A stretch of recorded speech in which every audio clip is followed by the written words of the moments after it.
wabarakatuh. Perkenalkan, saya Dwi Sutriani, perwakilan dari kelompok 1. Di sini saya ingin mempresentasikan hasil makalah kami, yaitu yang berjudul tentang pentingnya pendidikan kewarganegaraan dalam penanganan korupsi di Indonesia. Baik, kita mulai saja. Di sini saya akan memperkenalkan anggota kelompok saya, yaitu yang pertama ada Dwi Sutriani, saya sendiri, ada Novriandi Dwi Amdas, ada Yustika Andriani, ada Fajri Afdoli, ada Intan Fadila Dewita, dan ada Dea Melani Lutfi Asyari. Bab 2 landasan teori, yaitu saya akan membahas tentang pengertian kewarganegaraan. Istilah kewarganegaraan memiliki arti keanggotaan yang menunjukkan hubungan atau ikatan antar negara dan warga negara. Kewarganegaraan diartikan segala jenis hubungan dengan suatu negara yang mengakibatkan adanya kewajiban negara itu untuk melindungi orang yang bersangkutan.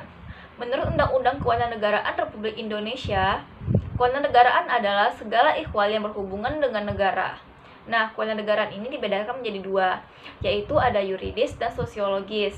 Yang yuridis adalah ditandai dengan adanya ikatan hukum antara orang-orang dengan negara. Sedangkan sosiologis tidak ditandai dengan ikatan hukum, tetapi ikatan emosional seperti ikatan perasaan, ikatan keturunan, ikatan nasib, ikatan sejarah, dan ikatan tanah air. Kemudian, kewarganegaraan dalam arti formil dan material. Dalam arti formil, menunjukkan pada tempat kewarganegaraan. Dalam sistematika hukum, masalah kewarganegaraan berada pada hukum politik. Sedangkan kewarganegaraan dalam arti material menunjukkan pada akibatnya hukum dari status kewarganegaraan, yaitu adanya hak dan kewajiban warga negara. Pendidikan kewarganegaraan, hakikat pendidikan adalah upaya sadar dan terencana untuk mencerdaskan kehidupan bangsa bagi warga negara dengan menumbuhkan jati diri dan moral bangsa sebagai landasan pelaksanaan hak dan kewajiban dalam membela negara demi kelangsungan hidup dan kejayaan bangsa dan negara. Tujuan pendidikan kewarganegaraan adalah mewujudkan warga dengan sadar bela negara berdasarkan pemahaman politik, kebangsaan, dan kepekaan mengembangkan jati diri dan moral bangsa dalam peri kehidupan bangsa. Standar isi pendidikan kewarganegaraan adalah pengembangan. Yang pertama, nilai-nilai cinta tanah air. Yang kedua, kesadaran berbangsa dan bernegara. Yang ketiga, keyakinan terhadap Pancasila sebagai ideologi negara. Yang keempat, nilai-nilai demokrasi, hak asasi manusia, dan lingkungan hidup. Yang kelima, kerelaan berkorban untuk masyarakat, bangsa, dan bernegara, serta kemampuan awal bela negara. Pengertian korupsi.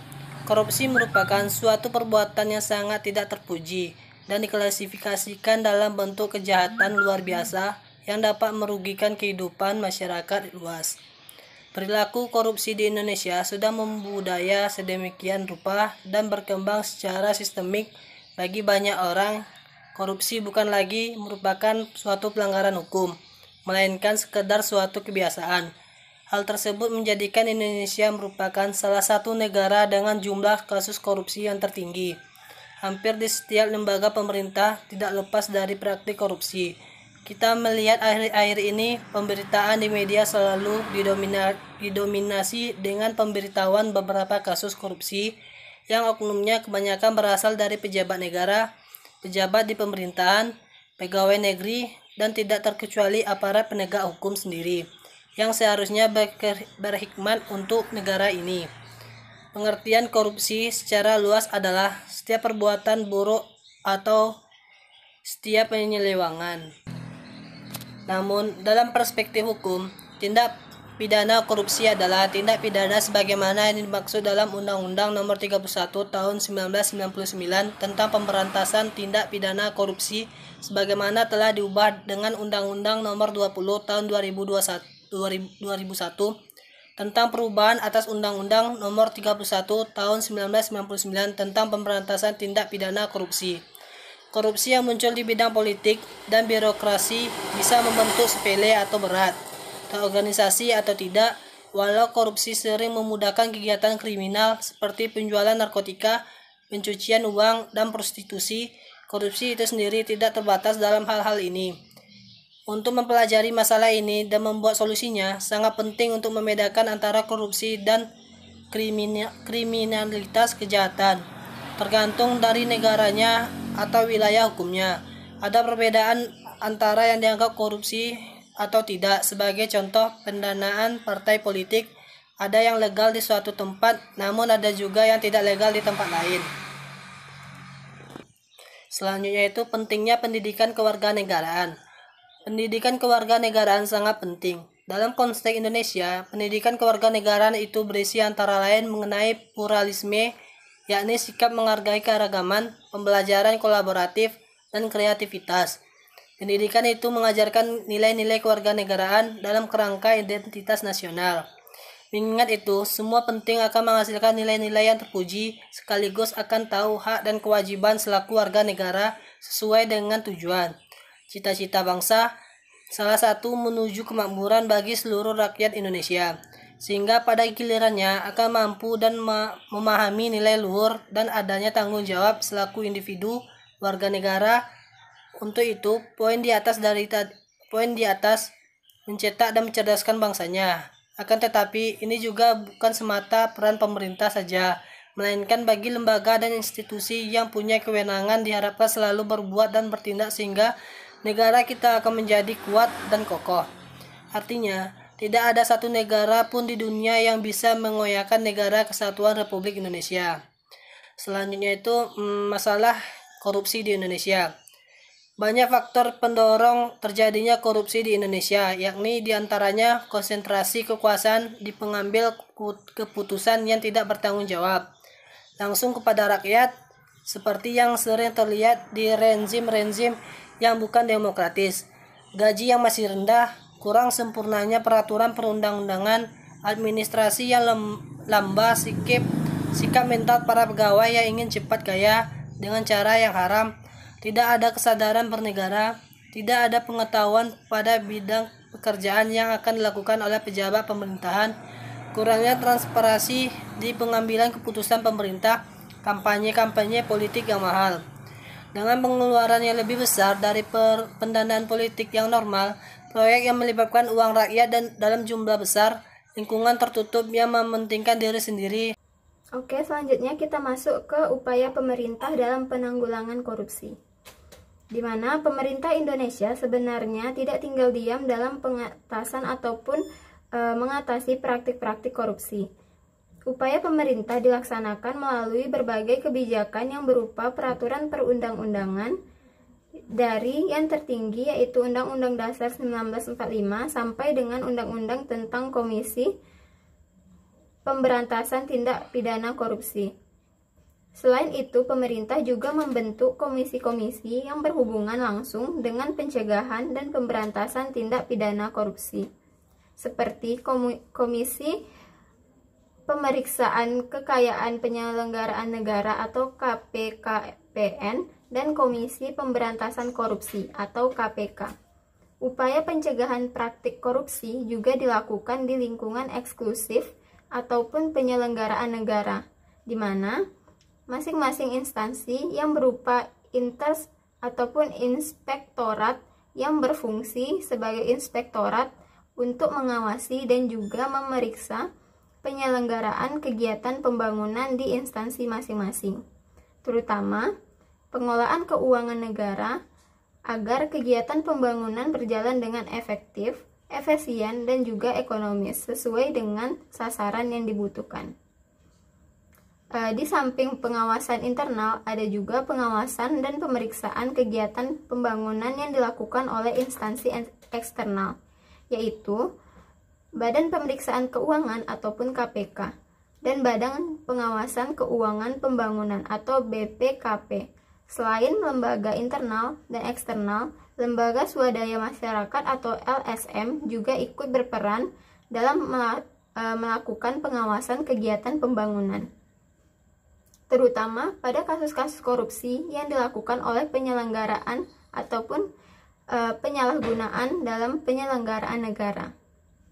Berdasarkan LSM yang efektif ataupun aktif dan gencar untuk mengawasi dan melaporkan praktik korupsi yang dilakukan dalam penyelenggaraan negara, antara lain adalah seperti Indonesia Corruption Watch atau ICW, Government Watch atau GOWA, dan Masyarakat Transplantasi Indonesia atau MTI, di mana dilihat dari upaya pemerintah dalam memberantas praktik korupsi di atas sepertinya sudah cukup dan memadai, baik itu dilihat dari segi hukum dan peraturan perundang-undangan. Komisi-komisi lembaga pemeriksaan, baik itu internal ataupun eksternal, bahkan keterlibatan LSM. Nah, namun kenyataannya praktik korupsi bukannya berkurang, malah meningkat dari tahun ke tahun. Bahkan Indonesia merupakan dan kembali dinilai sebagai negara paling terkorup di Asia pada tahun 2004 dan 2005, dan ini diambil dari hasil survei di kalangan para pengusaha dan pebisnis oleh lembaga swadaya ataupun lembaga konsultan Politika and Economic Risk Consultancy atau PRC. Dengan maraknya korupsi yang ada di Indonesia, maka dibentuklah Komisi Pemberantasan Korupsi ataupun KPK, di mana Komisi Pemberantasan Korupsi KPK adalah lembaga yang dibentuk dengan tujuan untuk meningkatkan daya guna dan juga hasil guna terhadap upaya pemberantasan tindak pidana korupsi. Selain itu, KPK juga merupakan lembaga yang independen dan juga bebas dari pengaruh dalam melaksanakan tugasnya, seperti yang tercantum pada pasal 3 Undang-Undang Republik Indonesia, di mana ada di nomor 30 tahun 2002 yang berbunyi mereka para koruptor bisa dikatakan pemberani karena tidak takut dengan sanksi yang akan mereka dapatkan. Sanksi dibuat agar mereka memiliki efek jera dan tidak akan mengulangi korupsi lagi. Dan terdapat dalam Undang-Undang Republik Indonesia nomor 20 tahun 2001, di mana telah dijelaskan mengenai sanksi-sanksi yang diberikan ataupun sanksi-sanksi dalam berbagai macam tindak pidana korupsi. Peran pendidikan kewarganegaraan dalam mencegah korupsi. Sistem pendidikan nasional dinyatakan bahwa pendidikan kewarganegaraan merupakan mata pelajaran wajib untuk kurikulum pada semua jenjang pendidikan, mulai dari pendidikan dasar hingga perguruan tinggi. Ketentuan ini diperkuat pada pasal 37 bagian penjelasan dari undang-undang tersebut. Maka, kedudukan pendidikan kewarganegaraan sebagai studi tentang bagaimana warga negara itu berperan dengan baik sebagai individu maupun kelompok untuk berpikir, merasakan, bertindak, dan percaya terhadap suatu sistem dalam organisasi masyarakat semakin jelas dan mantap, sehingga masalah korupsi dapat dicegah dan diminimalisir perkembangannya di Indonesia. Orang yang melakukan korupsi berarti melanggar hukum, melanggar HAM, melanggar kepentingan umum, dan tidak bertanggung jawab. Sikap dan perilaku anti korupsi merupakan hal yang sesuai dengan Pancasila dan Undang-Undang Dasar 1945. Dengan demikian, dengan terselenggaranya mata pelajaran pendidikan kewarganegaraan di lembaga pendidikan formal, para peserta didik yang merupakan generasi penerus bangsa dapat mendorong sikap anti korupsi dengan memahami nilai-nilai yang terdapat pada Pancasila dan Undang-Undang Dasar 1945. Korupsi sangat merugikan masyarakat dan seringkali merupakan sumber penyebab terhambatnya pembangunan nasional. Pemecahan masalah korupsi. Korupsi tidak dapat dibiarkan berjalan begitu saja kalau suatu negara ingin mencapai tujuannya. Karena kalau dibiarkan akan terbiasa dan menjadi subur dan akan menimbulkan sikap mental pejabat yang selalu mencari jalan pintas yang mudah dan menghalalkan segala cara. Untuk itu, korupsi perlu ditanggulangi secara tuntas dan bertanggung jawab. Ada beberapa upaya penanggulangan korupsi yang ditawarkan para ahli yang masing-masing memandang dari segi dan pandangan. Yang pertama, sistem penggajian yang layak. Yang kedua, larangan menerima suap dan hadiah. Yang ketiga, perhitungan kekayaan. Orang yang melakukan korupsi tentu kekayaannya akan bertambah dengan cepat, meski tidak selalu dengan orang yang cepat kaya itu melakukan tindakan korupsi. Yang keempat, teladan pemimpin. Pemberantasan korupsi hanya akan bisa dilakukan jika para pemimpin, terlebih pemimpin tinggi dalam sebuah negara, bersih dari korupsi. Dengan takwa, seorang pemimpin melakukan tugasnya dengan penuh amanah. Karena dengan takwa, ia takut untuk melakukan penyimpangan, karena meski ia bisa melakukan kolusi dengan pejabat lain untuk menutup kejahatannya, Allah pasti melihat semuanya dan di akhirat nanti pasti akan dimintai pertanggungjawaban. Yang kelima, hukuman yang setimpal. Pada dasarnya orang akan takut menerima resiko yang akan mencelakakan dirinya, termasuk bila ditetapkan hukuman setimpal bagi para koruptor, berfungsi sebagai pencegah. Hukuman setimpal atas koruptor membuat orang jera dan kapok melakukan korupsi. Yang keenam, pengawasan masyarakat. Melibatkan semua pilar masyarakat. Pilar masyarakat adalah manusia atau individu budaya yang merupakan persepsi baik pemikiran maupun perasaan kolektif dan sistem aturan yang berlaku. Karena itu, korupsi akan lebih efektif diberantas bila pada pilar tersebut dilakukan langkah-langkah yang terpadu. Bahwa ada individu yang memang bejat, ingin kaya secara instan atau setidaknya dengan harta dengan jalan pintas. Itu memang kenyataan di dunia ini.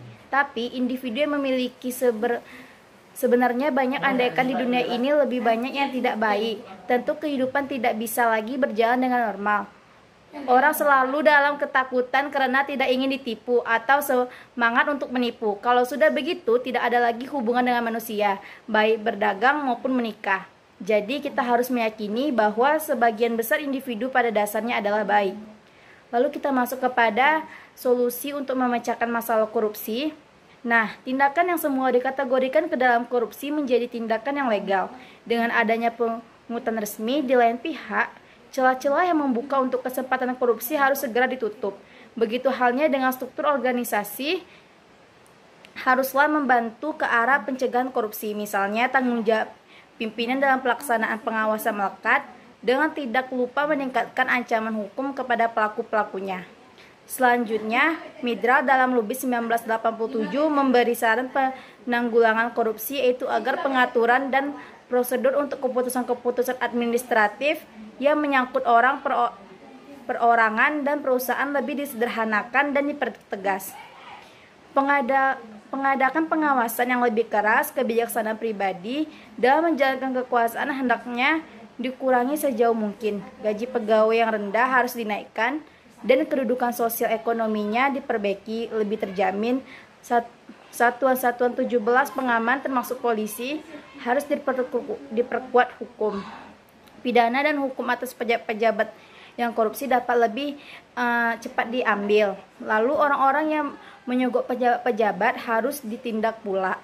Persoalan korupsi beraneka ragam cara melihatnya, oleh karena itu cara pengkajian pun bermacam-macam pula.